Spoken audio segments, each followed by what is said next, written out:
Okay, phase one is complete of the corms, and about 2 weeks ago I finished shucking all of these, so we've had them in our closet drying for the last couple of weeks. These are all the ones that were completely shucked, and there's about 150 of them in here. These were partially shucked, as you can see here, and there are about 1,000 of these in here, so there's about 1,150 total, plus or minus.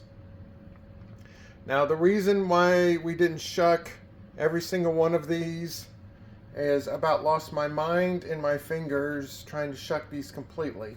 That was them being fresh, that was them being soaked in water, etc. So we're just doing it this way. We're hoping, since they're partially exposed, the garlic will be able to figure it out. So that was phase one. Phase two is the elephant garlic needs to chill. And right now we're coming into July in South Carolina, so it's obviously not going to be chill outside, considering it's like 92 degrees outside right now with like 70% humidity. So 102 heat index. Yeah, Andre says 102 heat index. Actually, that's cooler than it has been the last few days, if you can believe that. So what we're going to do is, Andre and I decided that in order to be able to chill the garlic and preserve vegetables such as onions and stuff maybe a little longer, we needed a root cellar. Problem is, we're in South Carolina, we're in coastal South Carolina, and we can't have a root cellar. So we came up with the next best thing. So let me go show you our new and improved redneck root cellar, which we actually got today. Okay, here is our redneck root cellar. This is actually a convertible refrigerator slash freezer, which means the whole thing can either be a refrigerator or a freezer. And it's got a little temperature gauge on it here. Let me hit a button so I can turn it back on. So it tells you the temperature. You can have it locked so you don't accidentally bump and hit something, etc. We got this from Lowe's because we looked at both Lowe's and Home Depot. Home Depot's refrigerator freezers were not that big. This one is actually 17 cubic feet. So let me open it up real quick. So here you go. All of this, in our instance, is going to be refrigerator. And so we don't have to have it uber cold. So we're going to have it about 40 degrees for right now. And so you got the shelves and stuff over here, so we can put drinks and stuff. Andre's already started putting some of our onions. These are Texas white onions that we have cured outside. They have been sitting in our closet. So now we're going to bring them in here. And then here's the corms down here in the crisper. Now the main thing we're going to be doing in here is the garlic cloves, which is the reason why this is so big. Because, let me go ahead and shut that. The garlic cloves, just like the garlic corms, they're going to need to be in a chill environment, which is going to be about 40 degrees or less, for a month or more. And so we might or might not even get that in our entire winter, depending on how warm it is going to be over the winter, you know, as far as a total chill hour is concerned. So even if we plant these in like October, like you normally do with elephant garlic, you are going to basically, it might or might not have enough chill hours, which means they're not going to grow properly, and they're definitely not going to bulb out.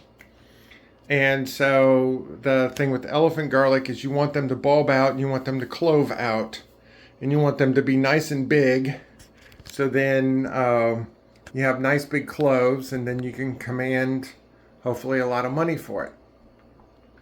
And so that's the theory, at least. So with our redneck root cellar, we should be able to chill them. And so the reason we're chilling the corms now is Andrea has watched a bunch of videos on how other people grow or start the elephant garlic corms. And so we're kind of combining what several other people have done in other videos, and we're going to try to make it our own. And so instead of explaining a lot of it, I'll just do it step by step when we get to those steps. So the corms are going to be in here for a month. So about August 1st, we're going to take them out, and then we'll go to phase 3 of the corms. The idea is to, oh, Andre's got more onions. The idea is to get the corms in the ground when we put the cloves in the ground in about October. These are Texas super sweet onions that were cured outside. And so anyway, done rambling. Wanted to do a little video on our redneck root cellar. Sherlock is impressed, as you can see, because he's wagging his tail. He just wants to know, can you store bones in there? No, you cannot store bones in there. And so I think that's about it for that. I think this evening, I think I'll do a garden update video, because I don't think I've done one in a while. The garden has changed a lot, because a lot of things that were in the garden are now out, and then now all the summer stuff is coming in. And so, oh, there's Lady Pants. There's the Lady Pants. And so, anyway, I guess while I'm in here, I'll showcase. These are our Cipinelli onions. These have not been cured yet, and don't think they can be cured because we had to peel the outer layers, because for some reason these were growing in the ground, not on top of the ground like a typical onion. And when we harvested them, the outer layers, if we would have left them in the ground like another day or two, they would have started rotting. So we had to get all of that off.